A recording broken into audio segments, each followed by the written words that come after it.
अध्यक्ष महोदय, आज फाइनेंस बिल 26-27 पर बोलने का मुझे आपने अवसर दिया। अध्यक्ष महोदय, करोड़ युवा इस देश में है जिन्होंने सपना देखा था अच्छे दिनों का, रोजगार का, सस्ती पढ़ाई का, सस्ती दवाई का, लेकिन इस बजट को देखकर लगता है कि सरकार का सपना कुछ और ही है। अध्यक्ष महोदय, सरकार कह रही है 44 लाख करोड़ का टैक्स रेवेन्यू होगा। देश का कुल कर्ज आज भी जीडीपी का करीब 55% है। इस कर्ज का ब्याज अकेले पूरे बजट का 26% खा जाता है, यानी हर 100 रुपए में से 26 रुपए तो सिर्फ पुराने कर्ज की ब्याज चुकाने के लिए चले जाते हैं। अध्यक्ष महोदय, सरकार ने 12 साल में देश पर कर्ज का बोझ इतना बढ़ा दिया है कि जो पैसा गरीब के घर, किसान के खेत, बच्चे की पढ़ाई और मजदूर की तनख्वाह पर लगानी चाहिए वो पहले ही अधूरा चुकाने में चला जाता है। ये अमृत काल नहीं है, ये कर्ज काल चल रहा है। अध्यक्ष महोदय, लगता है कागजों पर बजट बहुत बड़ा है, लेकिन जनता के लिए जगह बहुत छोटी है। अध्यक्ष महोदय, ऊपर से बजट चमक रहा है, नीचे से घर का बटुआ फट रहा है। कागजों में तो सरप्लस लिखते हैं, लेकिन जिंदगी तो ईएमआई भरते भरते कट रहा है।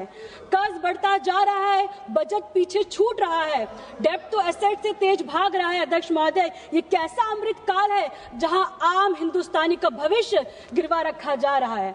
अध्यक्ष महोदय, 2019 में इस सरकार ने बड़ी कंपनियों का कॉर्पोरेट टैक्स 30% से घटाकर 22% कर दिया। ये हर साल 1.5 लाख करोड़ की राहत मिली, लेकिन सवाल ये है, ये पैसा कहां से रिकवर किया जा रहा है?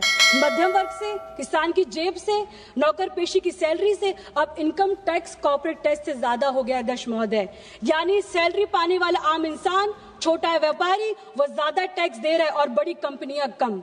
तो थ्योरी ये थी कि कॉर्पोरेट को छूट दो तो वो आपको इन्वेस्ट करेंगे, जॉब्स आएंगी। 12 साल हो गए अध्यक्ष महोदय, जॉब्स भी नहीं मिली, इन्वेस्टमेंट भी नहीं हुआ, लेकिन कॉर्पोरेट का मुनाफा जरूर बढ़ गया। अध्यक्ष महोदय, माननीय अध्यक्ष महोदय, आज भारत का आम परिवार घर बनाने के लिए नहीं, बच्चों को पढ़ाने के लिए नहीं, रोटी के लिए कर्ज ले रहा है, इलाज के लिए कर्ज ले रहा है, शादी के लिए कर्ज ले रहा है और जिंदगी जीने के लिए कर्ज ले रहा है। जब कोई परिवार रोटी के लिए कर्ज लेता है अध्यक्ष महोदय, तो उसे विकास नहीं, विफलता कहते हैं। अध्यक्ष महोदय, मजदूर तो बढ़ी नहीं, लेकिन महंगाई बढ़ती रही और इसी कैची में आम परिवार कट रहा है। घरेलू बचत 5 साल के सबसे निचले स्तर पर। अध्यक्ष महोदय, ये आंकड़े चीख चीख कर बोल रहा है, लेकिन सरकार के कान बंद है, आंख भी बंद है और मुंह सिर्फ खुलता है तो विकसित भारत बोलने के लिए खुलता है। अध्यक्ष महोदय, मैं ये कहना चाहूंगी आपको कि जनता को करीब 14% मेडिकल महंगाई सहनी पड़ती है, जो सरकार चार्ट में दिखाती नहीं है। करीब 12% शिक्षा महंगाई झेलनी पड़ती है, जो सरकार आंकड़ों में शामिल नहीं करती है।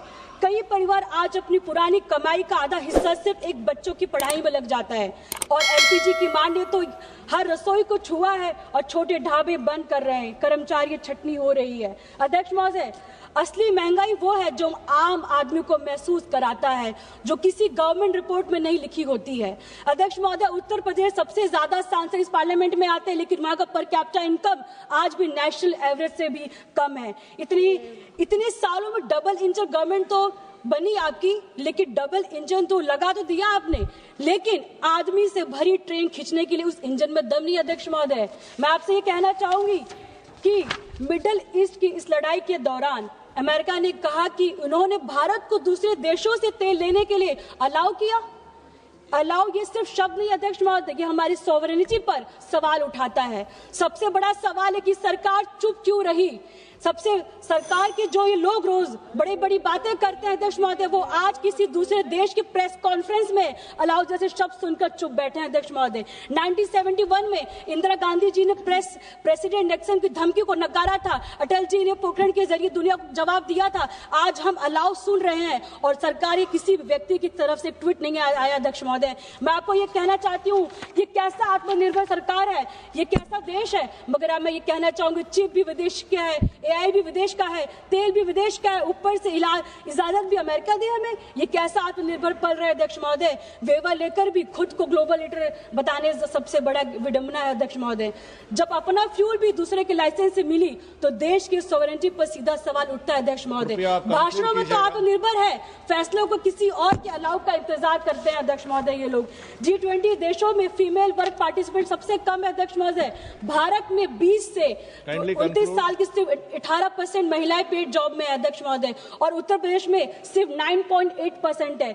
रूरल सिक्योरिटी पर खर्च नहीं है, यानी उसकी सुरक्षा भी नहीं है और रोजगार भी नहीं है, और ऊपर से नारी शक्ति नारा थमा दिया जाता है अध्यक्ष महोदय। नारी शक्ति बैनर पर लिखने से नहीं होता अध्यक्ष महोदय, बजट में दिखाने से होता है। मैं आपसे कहूंगी 2 मिनट मुझे और दे दीजिए बोलने के लिए। और जीडीपी में मैन्युफैक्चरिंग का हिस्सा बढ़ने की जगह घट गया है अध्यक्ष महोदय। जब हम 100 रुपए का फोन मेक इन इंडिया कहकर बेचते हैं और उसमें 85 का सामान चाइना से आता है, तो इस मैन्युफैक्चरिंग नहीं, इसको असेंबली कहते हैं अध्यक्ष महोदय। असेंबली को मैन्युफैक्चरिंग का नाम देना ही डाटा का हेराफेरी अध्यक्ष महोदय। सेमीकंडक्टर मिशन 1.0 आया, 2.0 आया, अनाउंसमेंट हुए, लेकिन आज भी हमारे स्मार्टफोन में की जो चिप है वो विदेश से आती है।